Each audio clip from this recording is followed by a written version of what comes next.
అదే RTV app వార్తల్ని క్షణాల్లో చదివే అవకాశం ఉంటుంది. ఒక న్యూస్ పేపర్, ఒక టెలివిజన్ ఛానల్ మీ చేతుల్లో ఎప్పుడూ ఉంటాయి.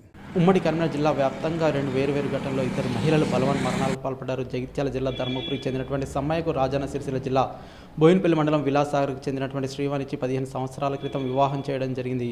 వీరికి 11 సంవత్సరాల బాలుడు, 9 సంవత్సరాల పాప ఉన్నారు. డ్రైవర్గా సమ్మయ్య విధులు నిర్వర్తిస్తున్నాడు. తన వృత్తిలో భాగంగా తను బయటకు వెళ్ళడం జరిగింది. ఇంట్లో ఉన్న పిల్లలు ఎప్పుడూ గొడవ పడుతున్నాడు. చెప్పిన మాట వినడం లేదన్న కోపంతో తన తల్లి అయితే చనిపోవడం జరిగింది. ఛాయ్ విషయంలో తన కొడుకు కూతురుపై కొట్టడం జరిగింది. ఎందుకు కొట్టామంటూ తల్లి మందలిచ్చే క్రమంలో బాబుపై చేయి చేసుకోవడం జరిగింది. నన్నే కొడతావా అంటూ బావి వద్దకు వెళ్ళడం జరిగింది.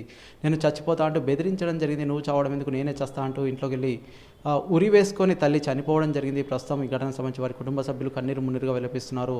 2 పిల్లల్ని అనాథ చేసి వెళ్ళామంటూ ప్రతి ఒక్కరూ కంటతడి పెడుతున్న పరిస్థితి ధర్మపురిలో నెలకొంది. మృతురాలి తండ్రి ఫిర్యాదు మేరకు పోలీసులు కేసు నమోదు చేసి దర్యాప్తు చేస్తున్నారు. అంతేకాకుండా రాజన్న సిరిసిల్ల జిల్లా ఇల్లంతకుంట మండలం తిప్పపూరుకు చెందినటువంటి శైలజ గడ్డి మందు తాగి చనిపోవడం జరిగింది. తనకు 18 నెలల బాబు ఉన్నాడు. చిన్న బాబును ఉన్నప్పటికీ సైతం కొంత క్షణికావేశం కావచ్చు. అంతేకాకుండా కొన్ని కూర్చొని మాట్లాడుకుంటే పరిష్కారమయ్యే సమస్యలకి తను చనిపోయినట్లు కొందరు భావిస్తున్నారు. ఏదేమైనప్పటికీ ఏదైనా సమస్యలు ఉంటే పెద్దవాళ్ళ దృష్టికి తీసుకెళ్ళండి. అంతేగాని ఇటువంటి బలమైన మరణాలకు పాల్పడడం సమంజసం కాదు. పిల్లల్ని అనాథలు చేయొద్దు అంటూ కొంత మాట్లాడుతున్న పరిస్థితి సైతం ఉమ్మడి కరీంనగర్ జిల్లా వ్యాప్తంగా నెలకొంది.